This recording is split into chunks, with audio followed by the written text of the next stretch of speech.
Welcome back to the DST Network. We, of course, got 49ers news.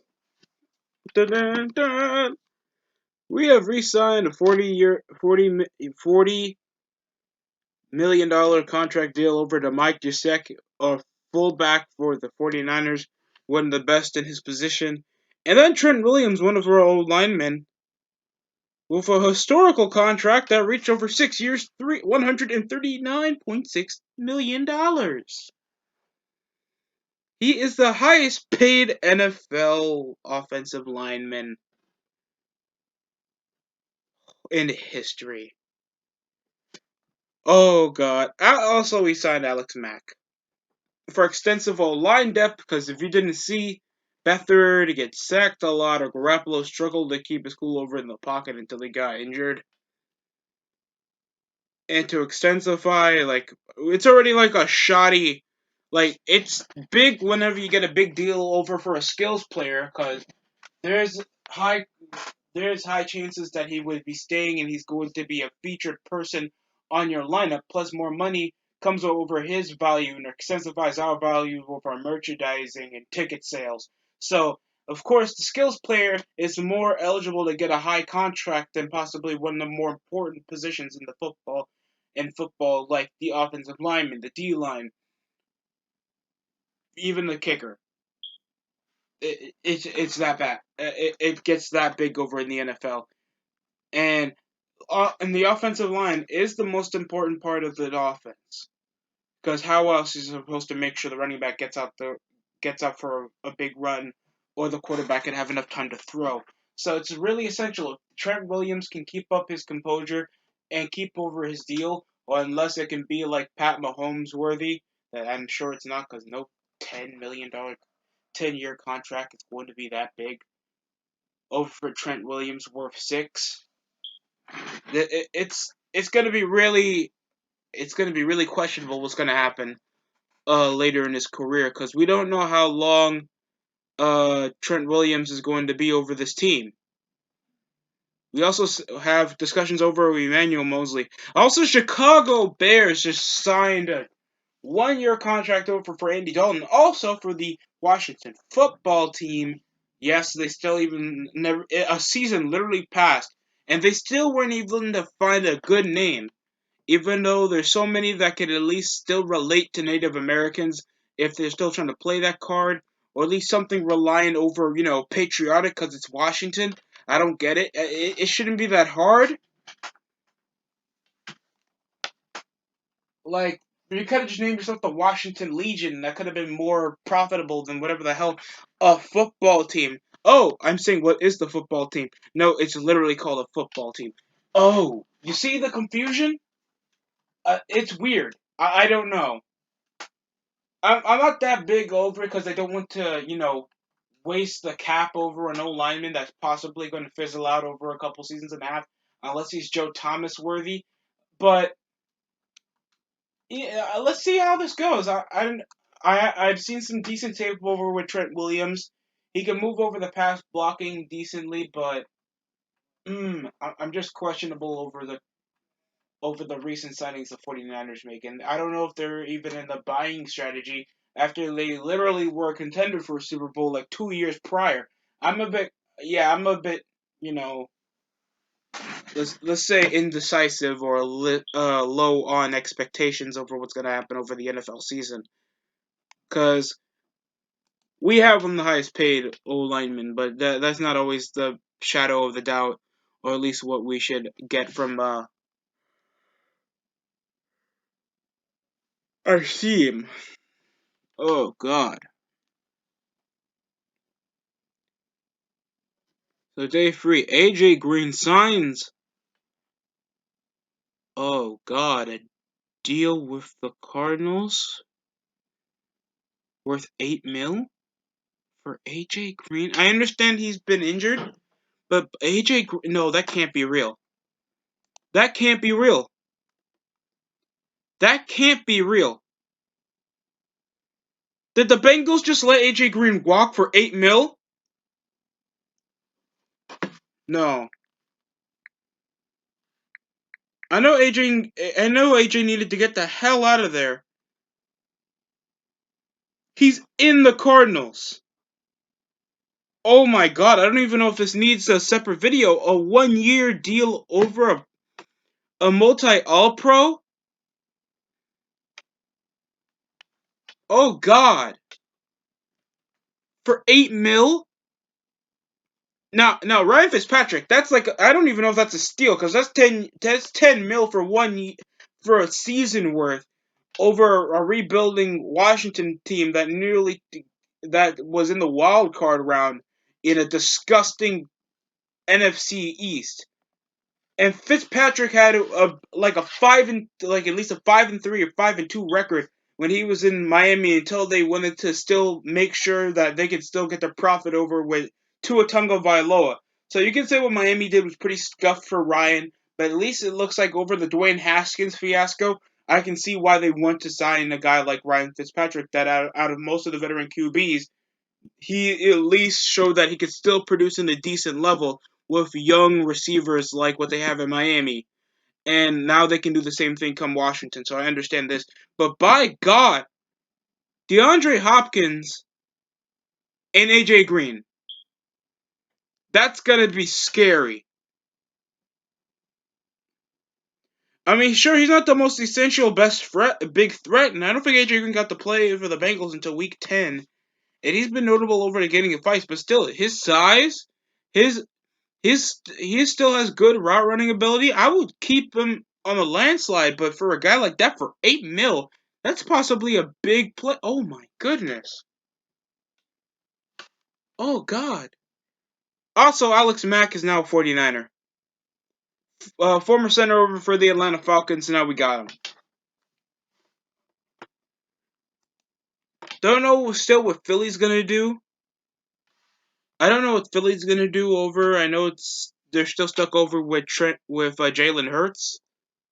So I guess they're essentially gonna rebuild over around him. Don't know over the news we're gonna get over with Garoppolo. Hopefully, I don't want to say this. Possibly, we trade him to get something over his inconsistent health issues. And I mean, we dodged the bullet over Andy Dalton because I already researched that the Niners had interest over him.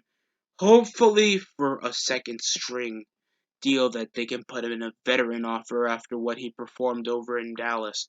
So we don't, get screwed over. That's technically what I got. I don't know, man. I'm not trying to, you know, just be stuck with too much optimism. All we focused on was literal just trying to extensify our old line, profit over on Trent Williams. That's technically what we got over for night 3. AJ Green is a freaking Cardinal. That is one of the possibly the biggest things to ever happen in a while. And over the loss of a 7th round pick, we're back with Marquise Goodwin. I guess this has something to do with keeping him over the season. I don't know. It says this is unique. Marquise Goodwin has now reverted back to the 49ers from the Eagles' return for the trade from last week. Likely be procedural move, and likely Godwin fits into San Francisco's receiving plans.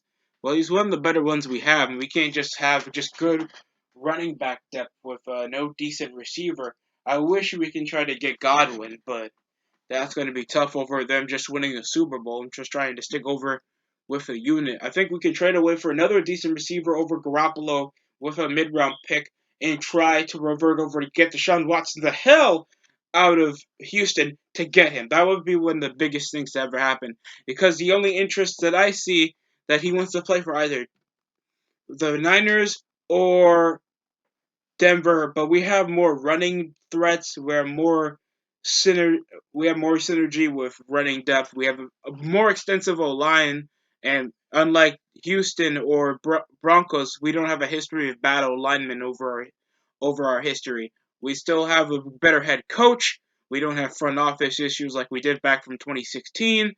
If if Watson makes his offer, to come here. This would be big because I'm kind of fizzling out over the hype of Garoppolo staying here if he's not going to keep his health in check, and that's a big thing, especially for your quarterback that had one near good MVP season, and he just can't stay healthy.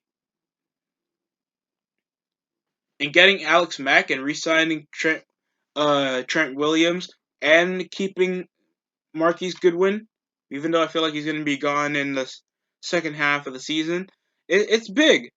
I feel like we can make a lot out of this. I don't know if we're still going to be a prodigal contender, but Watson has shown himself to be one of the best All Pros over the last few seasons. Even working with complete garbage, he can still move out the pocket. Decent thrower, doesn't show a lack of accuracy unlike most people. I'm talking about Cam Newton, and of course, you know, doesn't seem to be that much of a complainer, and he hasn't got that much of an injury history. So that's gonna be big over his performances, and I don't know how that's gonna work because we haven't had a scrambling QB to work over, especially over a different system. Because back then that was when Jim Harbaugh was still in the helm, and now we're over with Kyle Shanahan in a West Coast procedure where they're obviously raiding it out over the midfield, and we have better threats, especially with Gisek now having a big contract. We still have Kittle, and we seem to be doing well with our offensive line. And I'm just saying, man, I just hope we do well this off season because this is do or die time for at least possibly the last conversation of us coming into at least a playoff contender, and that's what I want to see. But yeah, I just want to see some lasting. So we have returning 49ers currently. That's Trent Williams over a big contract, especially for an old lineman for 6 years, $138 million. We keep Ken Webster, Austin Walter, Jason Verrett for 1 year, $5 million. Josh Rosen that came over week 17 from last season. Emmanuel Mosley that shows good promise. Kyle Juszczyk, Marcel Harris, Ross Dweller, River Craycraft, and of course Daniel Bronskill. There hasn't been that much report of interest other than that we just signed Alex Mack. And the last reports of interest that are already signed elsewhere was Andy Dalton. That we kind of dodged a bullet there for Washington. Pat Elflein and Corey Linsley that signed a 5-year contract over with the Chargers. So I guess we technically uh got something there. Current unrestricted free agents are CJ Beathard that's been our backup for like forever. Jordan Reed, that kind of sucks. Richard Sherman, kind of don't want to extend his contract over a 30-something-year-old. Solomon Thomas, that's going to be tough. Quan Williams and Jordan Willis. Oh, Jordan Reed, that's tough. Dion Jordan, we're practically losing what was literally nearly a Super Bowl team last season. And we're in literally Dave, and who will not return is literally just Kendrick Bourne, that's now with the Patriots in Witherspoon. I'm a bit upset over with Kendrick Bourne because he shows his ability. Hopefully he does well over with New England. He's a great slot. I would love to see what he can do over in New England. I don't know how much Newton is going to still, keep his composure still after missing the playoffs. But it's going to be interesting. That's all I can say. Other than that, that's all I have for tonight. Have for this afternoon so far.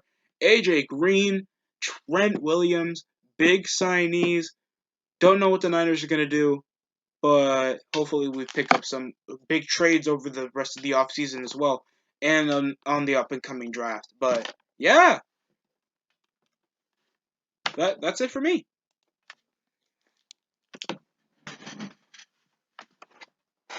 You don't know what it takes to sing